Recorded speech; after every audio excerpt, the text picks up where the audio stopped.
Okay, so long-term review video or update video on my good old Galaxy Tab A7 here, 7 months later.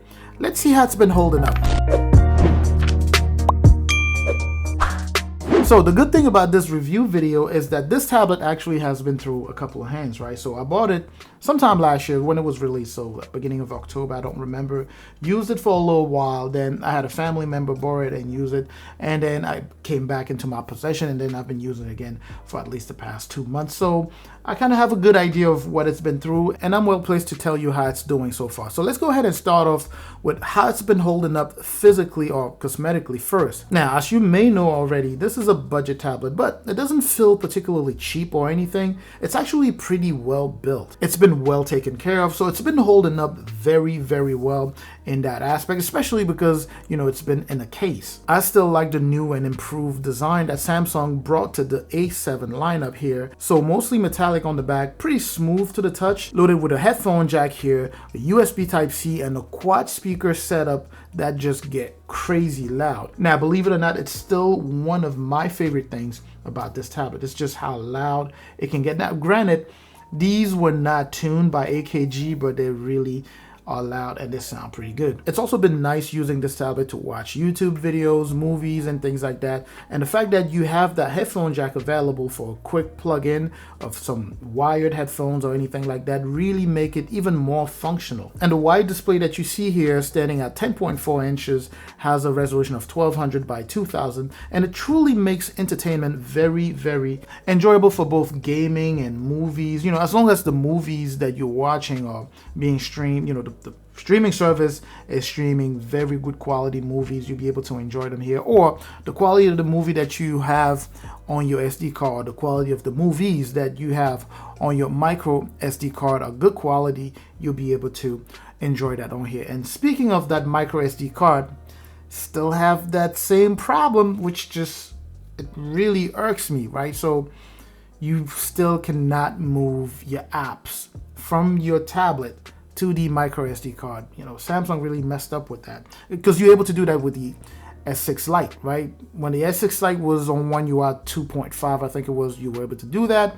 On 3.1, you're still able to do that. I don't understand why they did it here. But then again, I guess it kind of makes sense. They're just trying to make sure that you up and buy, you know, the next tier, you know, of tablet. But anyways, I digress here.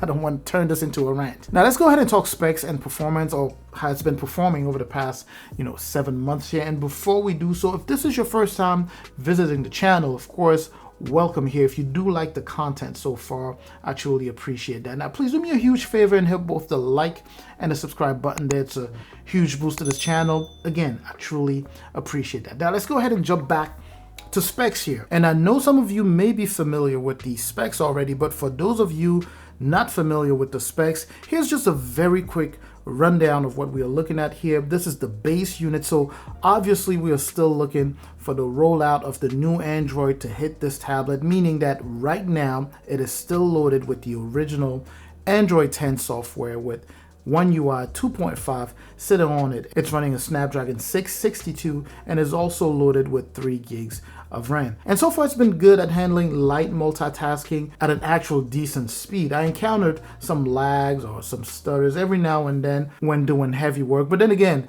overall it still has decent speed and can accomplish a good bit of things. It hasn't really slowed down in a very noticeable way or in a very significant way or anything. Again, even though I mentioned that every now and then you get those, little stutters or a little bit of lag, that's simply because I've been paying a lot more attention to it, because I was planning on making this video. It's still, despite all of that, it still cruises through, tasks without any issues. And of course, as I mentioned, base model here, 32 gigs, but it is expandable at up to 1 terabyte through that micro SD card. I mentioned earlier that gaming is pretty great here, especially for light to medium intense graphic games or light to medium games. I've been able to enjoy games like Asphalt 9, Call of Duty on high graphic, and these are the games that I usually use to test my tablets because they kind of fall right in the middle there of somewhat demanding games. And with all that, the A7 still handled them very well. Battery has been good, probably because I don't use this as a productivity tablet, meaning I'm not sitting on it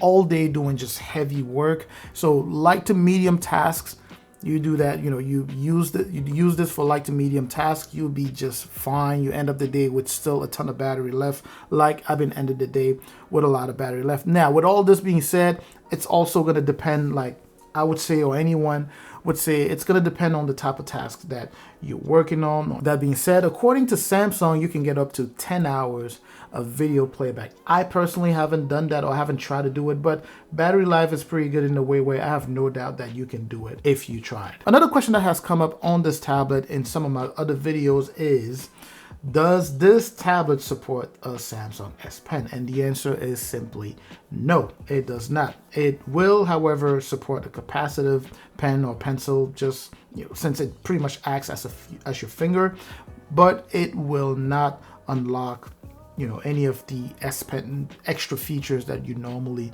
would, unless of course you get one of those very sophisticated capacitive pencil that may unlock a couple or a few features, but you would never really get the full-blown experience of a Samsung S Pen on this tablet, because it simply does not support that. As far as additional features go, we do have available on this tablet Face Unlock, which has been working okay, I guess, but I tend to unlock the tablet using my PIN number most of the time. It just seems faster that way. We do, of course, have cameras on this tablet, one on the back and one in the front here. This is a 5 megapixel camera on the front here, and it's actually not bad at all for Zoom calls and things like that. If you want to connect with family and friends, you'll be able to see people pretty clear.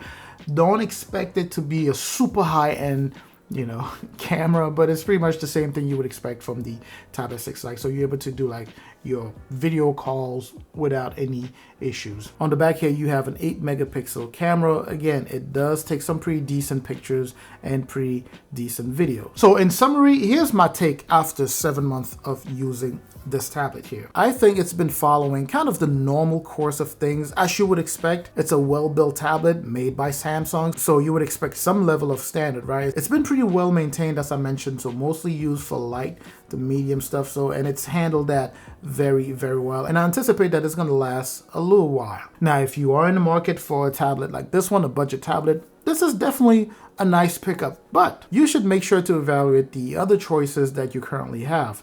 There's a new wave of tablets coming out soon in the Galaxy Tab S7 XL Lite, of course, as I made a video on that already, and also the lighter version of this same particular tablet, the Galaxy Tab A7 Lite. So you do have the choice to pick up this tablet now, or you can simply wait for the other tablet to be released, and if you're still interested in this one, the price is going to drop even more at the time of the release of other tablets. Well, at least hopefully.